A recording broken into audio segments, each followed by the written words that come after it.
کہ طلاق کب دینی چاہیے اور طلاق دینا جائز ہے کہ نہیں ہے۔ اللہ کے رسول صلی اللہ علیہ وسلم فرماتے ہیں، ابو داود کی روایت ہے، ان ابغض الحلال الی اللہ الطلاق۔ اللہ تبارک و تعالیٰ کے ہاں حلال چیزوں میں سے، مباح چیزوں میں سے سب سے ناپسندیدہ چیز جو ہے وہ طلاق ہے۔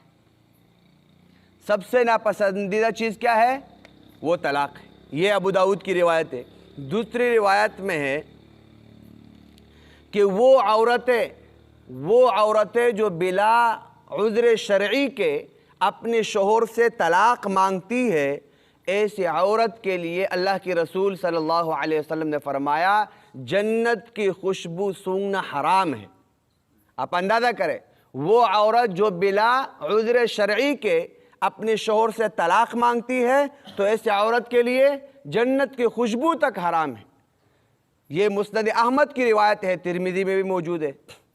تیسری روایت میں ہے، اللہ کے رسول صلی اللہ علیہ وسلم نے فرمایا کہ وہ عورتیں جو اپنے شوہروں سے طلاق یا خلا مانگتی ہے، طلاق یا خلا کی صورت میں آپ کو بتلاؤں کہ پیسوں کے ذریعے سے طلاق شوہر نہیں دے رہا ہے، عورت کہتی ہے کہ بھائی آپ مجھ سے یہ پیسے لے لو، جو مہر آپ نے مجھے دیا تھا یہ مجھ سے واپس لے لو، لیکن مجھے چھوڑ دو بس۔ یہ خلا کہلاتا ہے، تفصیل سے کل میں بیان کروں گا۔ لیکن مال کے ذریعے سے اپنے آپ کو عورت کیا کرتی ہے؟ شوہر سے چھڑاتی ہے، یہ خلا کہلاتا ہے۔ چاہے خلے کے ذریعے سے خلا کا مطالبہ کرے یا طلاق کا مطالبہ کرے، تو اللہ کے رسول صلی اللہ علیہ وسلم نے فرمایا کہ یہ جو عورتیں ہیں، اس طرح کی عورتیں، یہ نفاق کی ان میں علامت ہے۔ کیا ہے؟ یہ جو صفات ہے یہ نفاق کی علامت ہے۔ تو خلاصہ یہ ہوا کہ بھئی طلاق سب سے ناپسندیدہ چیز ہے، طلاق سے ہمیں بچنا چاہیے۔ اور یہ جو عورتیں آج کل ہمارے عرف میں اور معاشرے میں ان کے طرف سے بھی جو ہے بلا عذر شرعی کے مطالبے کیے جاتے ہیں، تو یہ بھی یاد رکھے بہت سخت وعید اس پر بیان ہوئی ہے، اس سے اپنے آپ کو جو ہے بچائے اور اپنے جو ہے گھر کو برباد ہونے سے بچائے۔ آپ اندازہ کریں کس قدر سخت وعید۔ اب سوال یہ ہے کہ یہ عذر شرعی کیا ہے؟ کب عورت کو یہ حق حاصل ہے کہ وہ شوہر سے طلاق مانگے، شوہر کو کہے آپ مجھے طلاق دے دیں کہ بھائی میرا اور آپ کا رہنا ممکن نہیں ہے، یا خلع کا مطالبہ کرے؟ تو اس کے لیے تین باتیں ہیں۔ ایک صورت یہ ہے کہ خاوند جو ہے وہ نامرد ہو، خاوند کیا ہو؟ نامرد ہو۔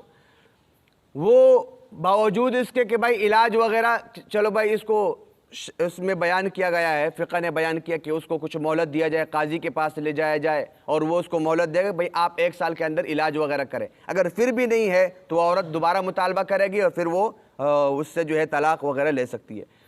پہلی شرط یہ ہے، یعنی کہ عذر یہ ہے، خاوند کیا ہو؟ شوہر کیا ہو؟ نامرد ہو۔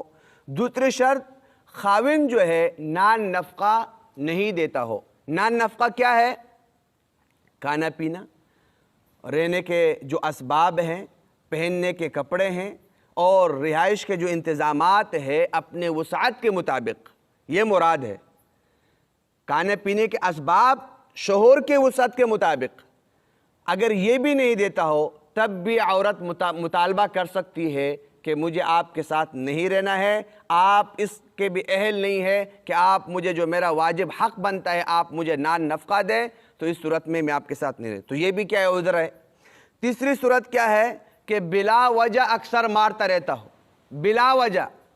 قرآن نے بھی بیان کیا ہے کہ بیوی کو 1 مرتبہ سمجھاؤ طریقے کے ساتھ، پھر اگر وہ نہ مانے تو پھر علیحدگی اختیار کرو تاکہ ان کو بات سمجھ میں، اگر پھر بھی نہ مانے تو کبھی نہ کبھی آپ ڈانٹ اور مار بھی سکتے ہیں، ڈانٹ بھی سکتے ہیں، مار بھی سکتے ہیں، لیکن شریعت کے حدود کے اندر۔